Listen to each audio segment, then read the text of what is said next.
How do you consider the odds for Europe to reach its EU 2020 targets on education, and which concrete contributions do you believe your PISA program can bring to these efforts? So, PISA program is basically producing evidence which countries can use to learn what is possible to achieve, what policies are working, what policies are not working. And I think when you think about reaching EU targets, I think the main problem is that we don't have common education policy in Europe. So all countries have very, very different systems, very different sets of policies.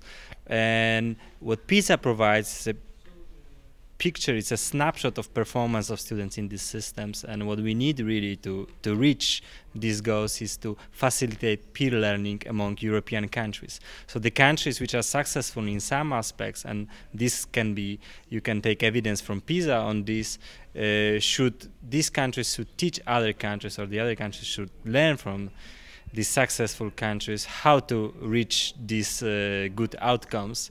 And the same and the opposite, if countries are not successful in some aspects, and I think EU goals are showing towards which direction you should go. PISA gives you evidence whether you are reaching these goals or not. You have to rethink your national policy and try to look at other European or not European countries to find successful stories and try to implement that in your country. But talking about general EU goals is very difficult when you have so different policies, and I think we can only say which countries are more or less successful and which countries are lagging behind in certain aspects. Okay, thank you very much. One last question. What's your personal opinion? Is Europe on track or not?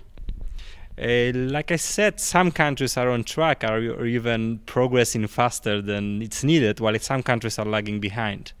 And it's also very difficult to say it in general, because you have education system, you can also look at very different aspects. You can look at overall performance, you can look at equity.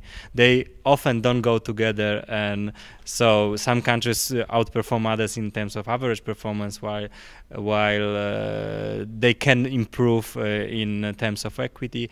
What we observe is that usually countries which are successful reformers, are high performing, are countries which have also lower equity, or they have positive trends in this. But and the countries which are lagging behind in these aspects just should learn from them.